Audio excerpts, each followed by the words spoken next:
My name is Mallory Shimwell, and I will be presenting on my senior project.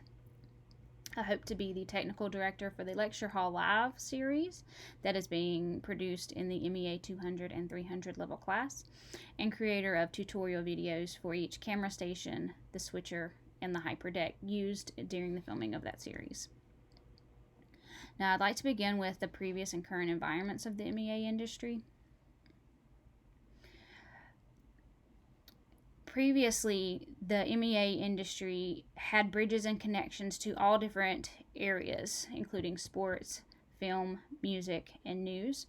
And these offered areas of opportunity for experience for us students to gain that hands-on experience.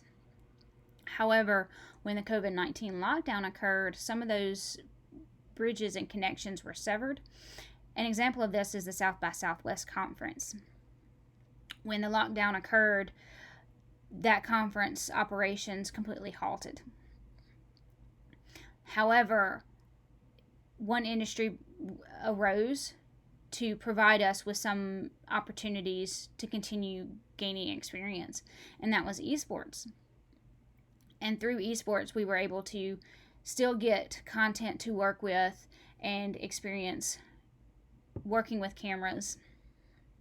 And this provided a new area of opportunity. So some of the current literature, because the industry is so new and still in its infancy, there's not a lot of literature, but I was able to find some. Beginning with Dr. O at Bournemouth University, he began an investigation at the beginning of the COVID restrictions that looked into the gaming community's mental health and its response to the lockdown restrictions. His study mainly focused on the Japanese game Pokemon Go, where players are able to progress through the game through physical exercise.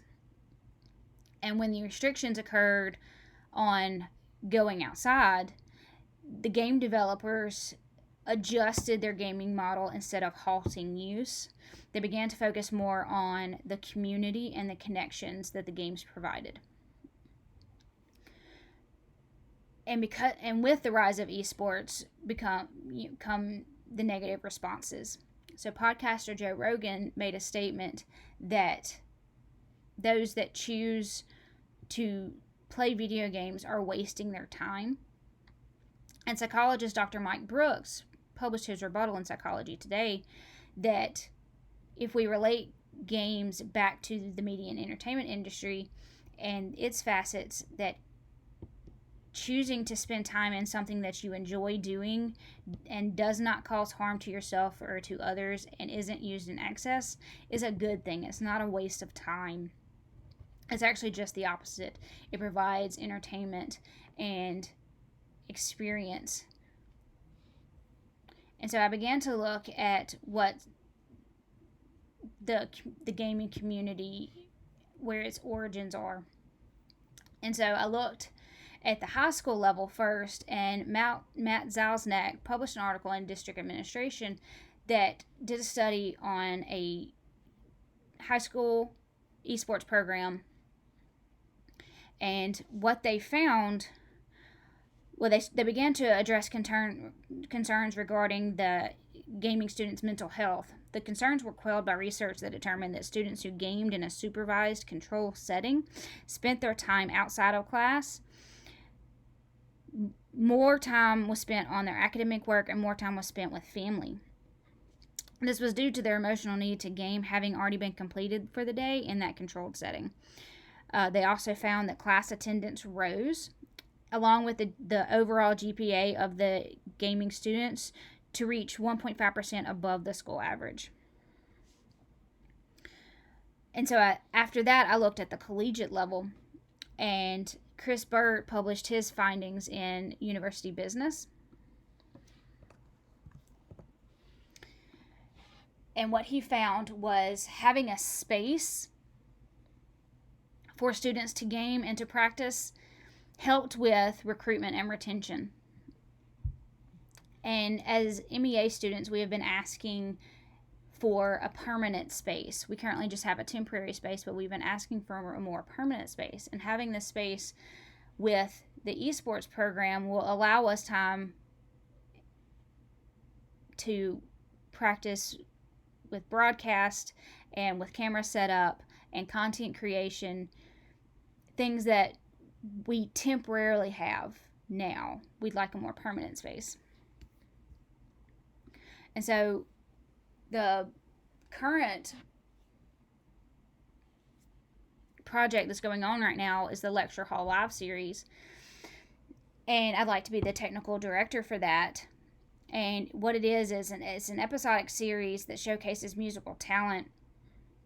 We currently have 4 camera feeds going to the Live Switcher. And in the Live Switcher, we'll have title graphics, transition graphics, bugs, and others. We hope to film 2 pilot episodes this semester and then another 10 in the spring semester. This series will give me the experience being the technical director, but also the time to practice each camera station, which will be used for the next section of my senior project, which will be tutorial videos. So for each camera station and the switcher and the hyperdeck, I'd like to produce a tutorial video of 5 to 7 minutes. And within this video will be an explanation of the equipment needed, a statement of the expected time needed for setup. I'll go through a guided setup for that station, and then how to check your signal flow from your camera to the control room to make sure that you are successful. An example of this is the dolly camera station that I've been practicing with this semester. And so I will go through a list of all the equipment that's in my camera bag and in the dolly track bag. Through practice, I've been able to get the setup down to around 30 minutes. And I'm able to check that I'm successful with my signal flow from the camera to the HD monitor, to the Ghost Eyes, to the receiver, back to the switcher. And I'll be able to do that through practice for each station. And so a timeline for this is this semester, since I have practiced with the dolly camera station already, I can do that this semester. Over the Christmas break, with living here in Hattiesburg, I'll be able to come up to the studio to practice and go over the manuals that I have with the Blackmagic ATM switcher and the HyperDeck. I'll be able to practice with both of those over the Christmas break, and then when we come back in the spring semester, film each video with that, edit those videos, and then Jared has agreed to be my quality assurance to make sure that I have stated everything correctly and my editing is correct. In February of the spring semester, I would like to do the Ronin and then the slider station, having practiced with those in previous sessions of the MEA class and on our Friday setups. In March, do the jib station, and then leaving enough time to make edits or any revisions. And then again in April, any review or revisions that need to be done up until the 13th. And then a final delivery of all the tutorial videos to Paul on the 14th. And that is my senior project. Thank you.